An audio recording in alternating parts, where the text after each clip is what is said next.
आदित्यनाथ इस वक्त प्रयागराज से लाइव हैं। मंत्री श्री नंद गोपाल गुप्ता नंदी जी, माननीय सांसद प्रोफेसर रीता बहुगुणा जोशी जी, श्रीमती केसरी देवी पटेल जी, श्री विनोद सोनकर जी, इस क्षेत्र के लोकप्रिय विधायक और प्रदेश सरकार के पूर्व मंत्री श्री सिद्धार्थनाथ सिंह जी, माननीय विधायकगण श्री हर्षवर्धन वाजपेयी जी, प्रवीण पटेल जी, गुरु प्रसाद मौर्य जी, पीयूष रंजन निषाद जी,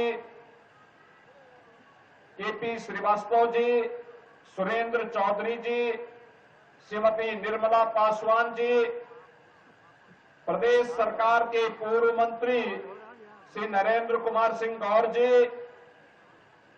भारतीय जनता पार्टी के जिलाध्यक्ष यमुना पार श्री विभवनाथ भारती जी,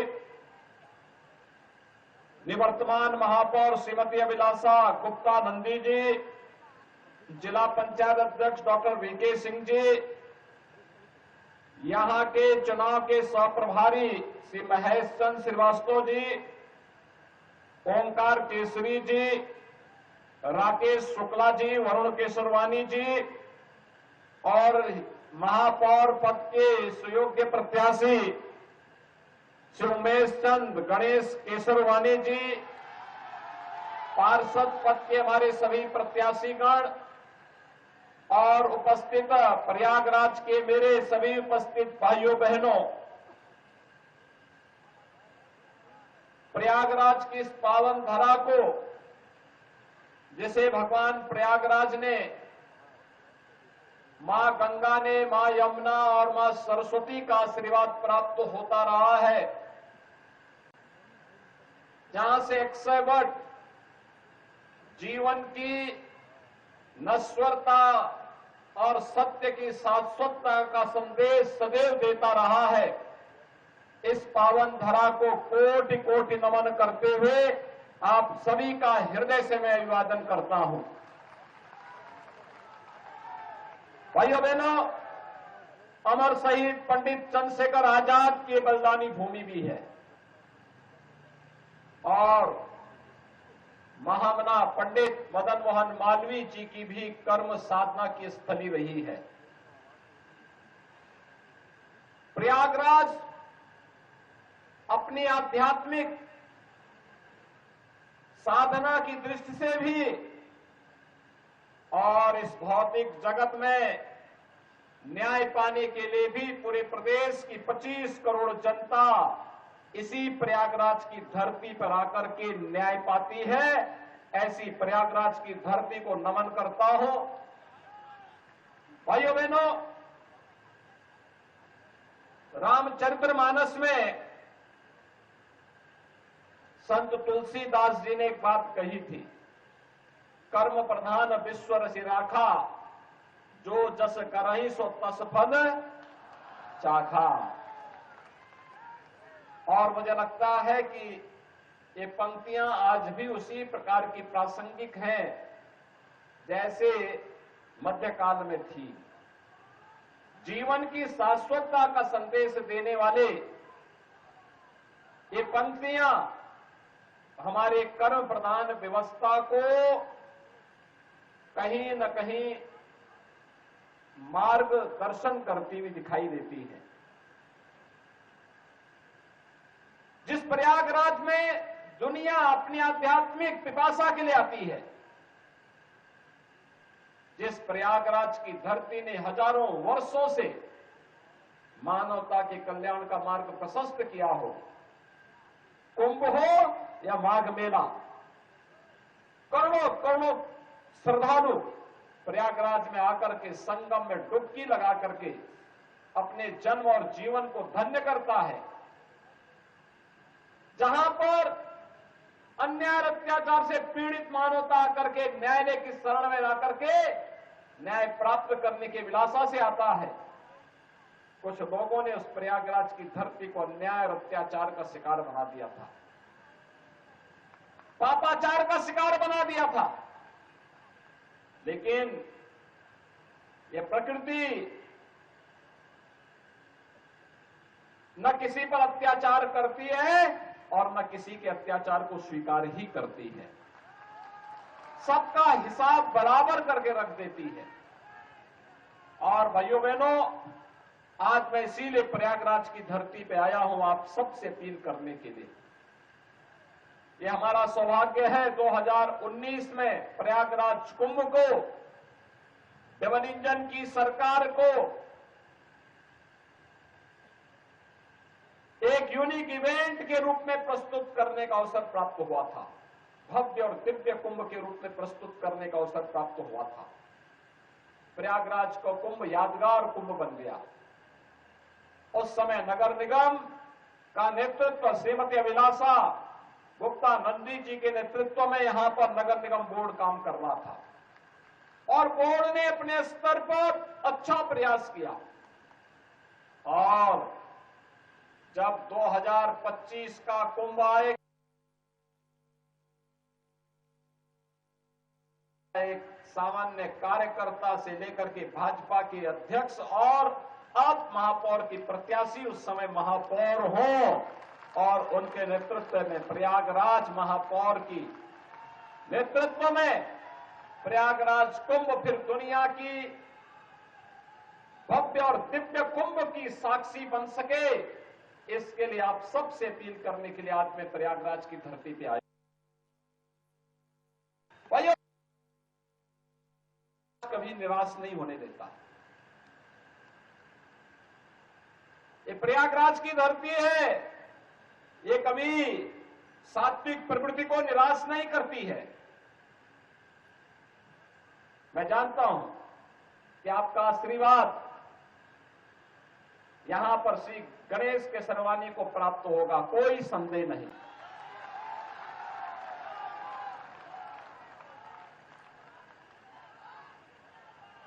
इन्होंने एक कार्यकर्ता के रूप में जिस निष्ठा के साथ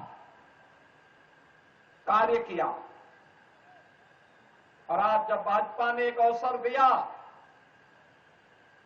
कि महापौर पद पर कोई भाजपा का एक सामान्य कार्यकर्ता चुनाव जीतने की सामर्थ्य रखता है, रखे और उसे हम प्रत्याशी बना करके उतार रहे हैं। भाइयों बहनों, जब प्रत्याशी बनकर के आपके बीच में आए हैं, मैं देख रहा हूं प्रयागराज का एक एक कार्यकर्ता सहयोग करते हुए उन्हें महापौर प्रत्याशी के रूप में अपना प्रत्याशी मान करके चुनाव लड़ाने के लिए तत्पर दिखाई दे रहा है। और यह होना भी चाहिए।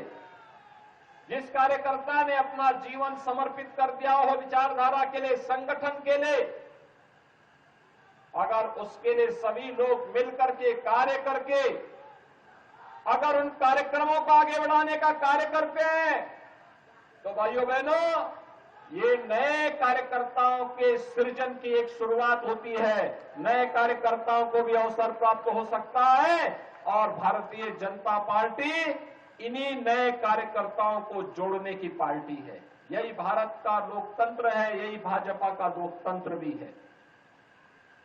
आज भारत दुनिया के अंदर कह सकता है कि हम न केवल दुनिया के सबसे बड़े लोकतंत्र हैं, बल्कि लोकतंत्र की जननी भी है। लोकतंत्र को हमने पैदा किया है, ये भारत गर्व से कह सकता है। और वह तब जब प्रधानमंत्री मोदी जी के नेतृत्व में वर्तमान में वैश्विक मंच पर भारत की प्रतिष्ठा बढ़ी है। भारत आज आजादी के अमृतकाल के प्रथम वर्ष में G20 के समूह की अध्यक्षता कर रहा है प्रधानमंत्री मोदी जी के नेतृत्व में। तब भारत इस बात को कह सकता है कि हमने दुनिया को सब कुछ दिया है, हमने लोकतंत्र दुनिया को दिया है।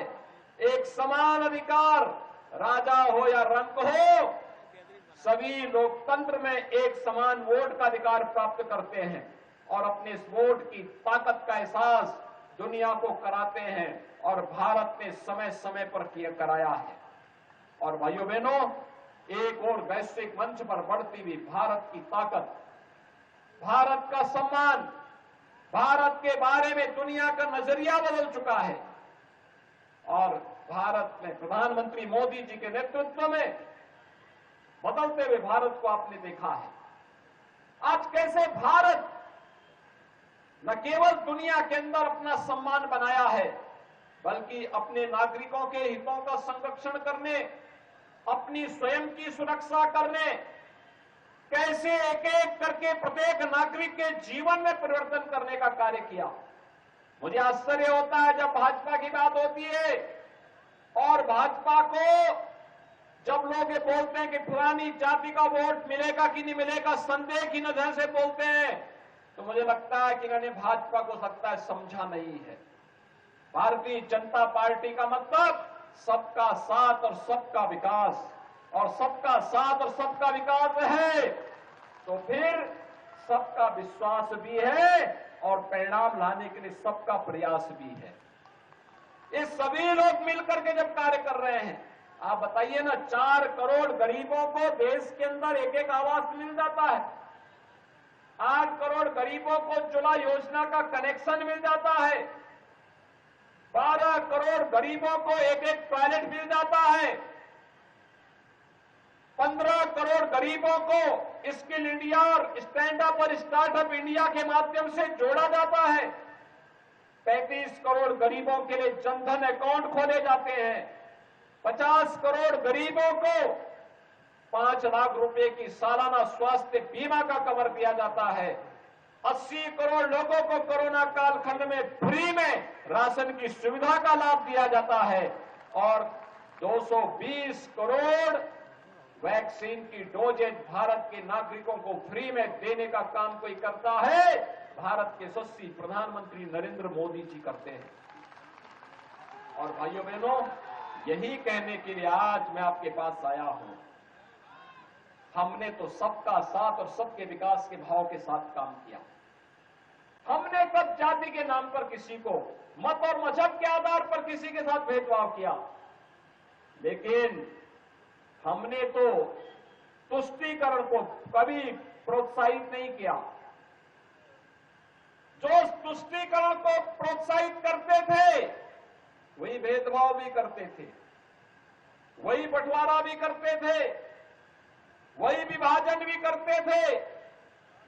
हमने तुष्टीकरण नहीं, सशक्तिकरण पर ध्यान दिया है।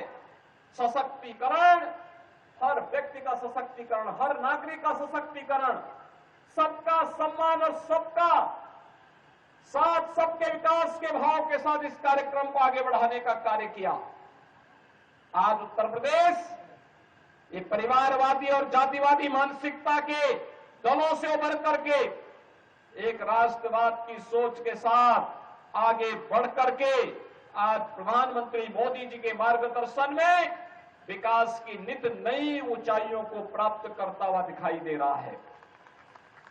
प्रयागराज कुंभ उसका एक उदाहरण था। और भाइयों बहनों, आज मैं आप सबसे यही कहने के लिए आया हूं, आप सबसे ये अपील करने के लिए भी आया हूं, आप आयोजनों का एक मॉडल फिर से बने, इसके लिए अभी से लगना होगा और इसके लिए अच्छा बोर्ड भी चाहिए।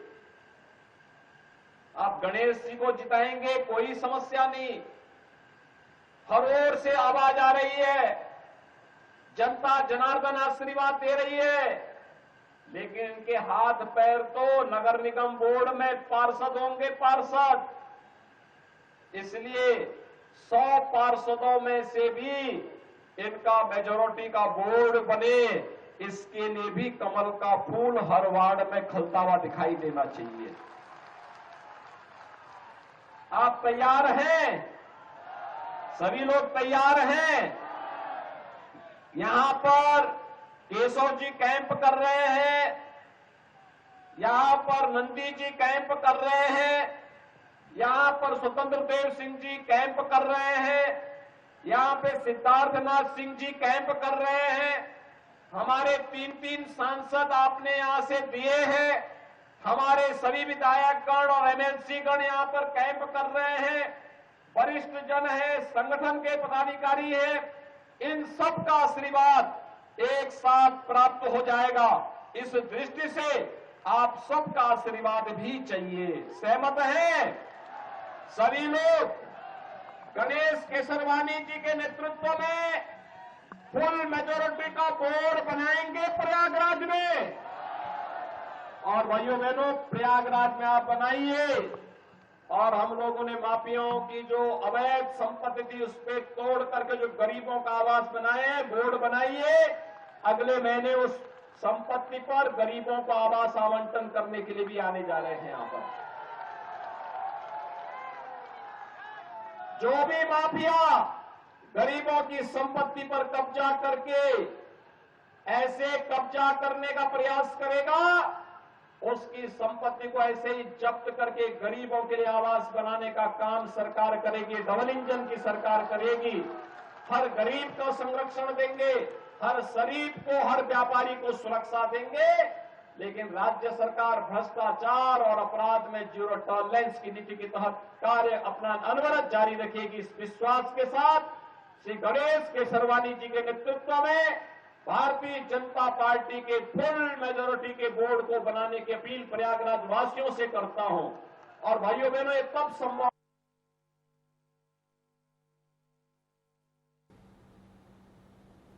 उत्तर प्रदेश के मुख्यमंत्री योगी मतदान फिर जलपान। तैयार हैं? करेंगे भी और लोगों से करवाएंगे भी ना। मतदान करवाने के लिए तैयार रहने के लिए आपसे अपील करते हुए वाणी को यहीं पर विराम देता हूं। आप सब एक बार गणेश जी के और पार्षदों के समर्थन में यहां पर मेरे साथ बोलेंगे, भारत माता की, भारत माता की, भारत माता की।